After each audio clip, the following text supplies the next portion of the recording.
Gusto mo bang magkaroon ng sarili mong bahay na di gumagastos ng malaki? Sa video na to, tuturuan ko kayo ulit paano nga ba ako nagbidding sa Pag-ibig Foreclosed House and less than 10k lang nakamove in na ako sa bahay.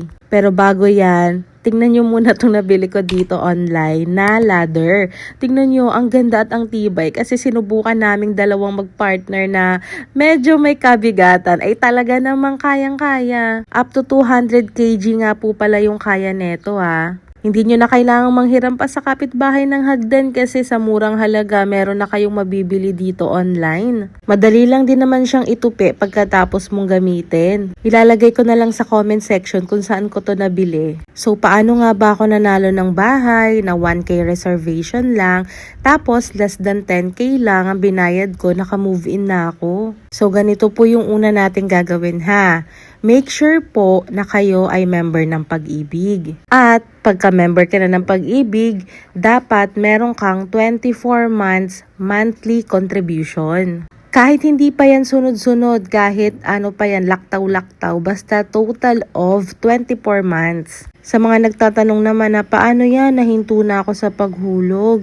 Pero more than 24 months naman ang contribution ko. E di maghulog po kayo ulit ng kahit isa o dalawa para ma-active po ulit kayo. Sa mga nagtatanong naman na paano po kapag hindi 24 months contribution ang meron ako, 2 months lang. Walang problema, ila-lump sum po natin yan ha. Ano po ba yung lump sum?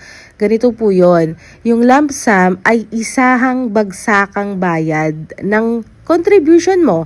Halimbawa, 'di ba? 2 months lang ang nabayaran mo. So yung remaining na 22 months, yun yung babayaran mo ng isahan. So, bale, 400 ang monthly contribution mo, times 22 mo lang yon. Alright, tapos na tayo sa problema nyo sa monthly contribution. Na-explain ko na.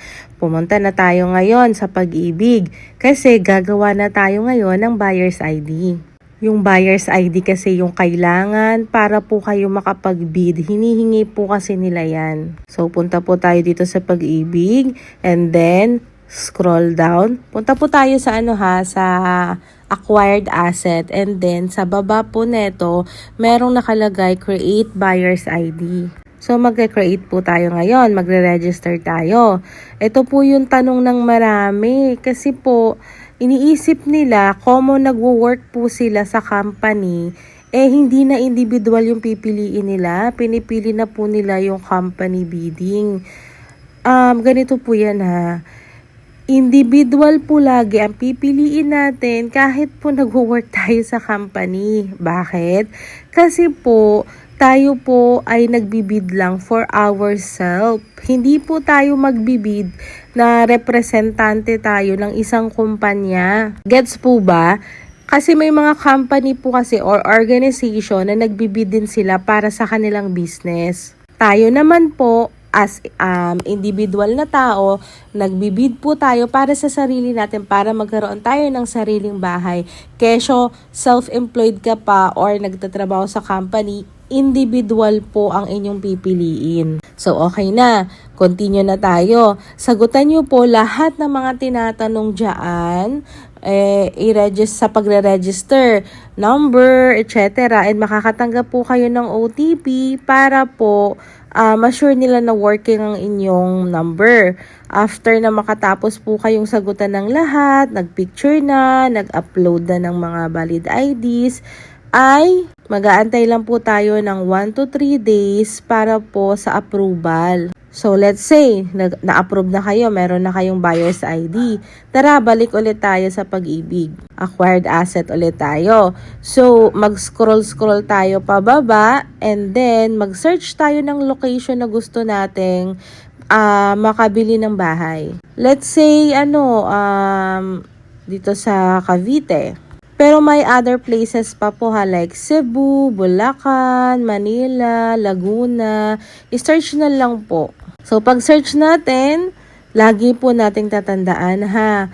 Kung gusto po, kung wala tayong pang cash ha, wala tayong pang down, and gusto natin mas mura, dito po tayo lagi sa under negotiated sale. Kasi po ito yung mga hindi nabili dito sa first and second auction. Pero kung meron naman kayong pang cash, why not? Go kayo sa mga merong DP. And oo nga po pala ha, pwede pong i-cash yung inyong bahay. Pwede nyo rin namang utangin sa Pag-ibig. Kaso may tubo na pagka uutang kayo. Syempre, pag mangungutang tayo ng pera, talagang may tubo yan kahit saan. And sa mga nagtatanong, kailangan ba may nakareding pera para makapag-bid? No po, kahit zero. Kasi po wala pong bayad ang actual bidding. Saka lang po kayo maglalabas ng pera kapag ka po nanalo kayo. Kunwari kasi, nag-submit na tayo ng ating offer sa isang bahay, nag-bid na tayo at nanalo tayo. Makakatanggap po tayo ng message and email na tayo po ay nanalo, bibigyan tayo ng 5 business days para pumunta dun sa office nila at i-reserve ang bahay. Ang reservation is 1K lang. Tapos, bibigyan na po kayo ng 1 month na time mag-gather lahat ng requirements. Kung ako sa inyo, kung nagmamadali kayong makalipat sa bahay na napanalunan nyo, huwag nyo nang patagalin ng 1 month. I-gather nyo na lahat ng requirements agad-agad. 2 araw lang and then ipasa nyo na. Ang requirements ay valid ID, 1x1 ID picture, birth certificate na PSA, and ang pinaka-importante sa lahat, yung proof of income. Kung kayo ay employed, payslip, and then COE. Sa mga self-employed, ang alam ko pwede kayo, may mga nananalo at na-approve. Kailangan nyo lang mapatunayan na talagang kayo ay kumikita ng pera. So kung kayo ay kasambahay or may business, may mga chance po kayo kasi may nag-comment po sa akin dito sa aking last video na nanalo sila and then na-approve sila kahit self-employed lang sila. So, sa mga self-employed, hindi ko po may explain kung ano yung mga requirement nyo since employed po kasi ako.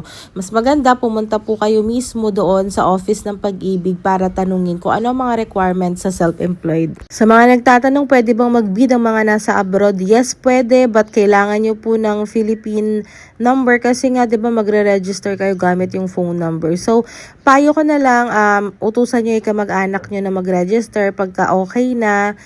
Ibigay na sa inyo yung buyer's ID para kayo na yung mag-scroll, mamili ng bahay na gusto nyo bilhin.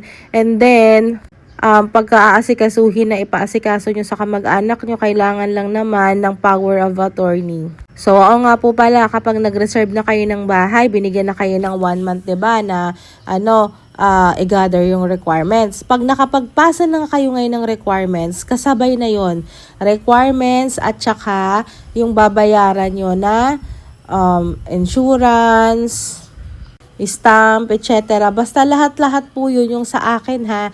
Lahat-lahat yun, labas na yung 1K ha. 7,000 plus 8K. Ayan, lahat-lahat na 8K kasabay ng requirements. Non-refundable yun pag na-decline kayo. Kaya make sure lahat ng mga ipapasa yung requirements sa totoo. Pero bibigyan naman kayo ng chance kapag kung ano yung reason bakit hindi kayo na-approve sa CI. So yung CI ko po is less than 2 weeks. Nag-email na sa akin. After ko ipasa yung requirements, less than 2 weeks, nag-email sa akin na okay na, approve na ako, contract signing na at saka move-in letter. Pagdating ko doon, nagdala ulit ako ng 500 pesos para sa notary. After contract signing, okay na. Pwede na ako lumipat sa bahay. So, yung monthly ko nga pala, 'di ba? Kunwari, pumunta ako dun sa office ng Auno para sa contract signing. Next month ng Auno, yun yung aking first monthly hulog. Sa mga gusto mag-cash after nyo manalo, pwede po, mas malaki yung discount. Long term kasi pinili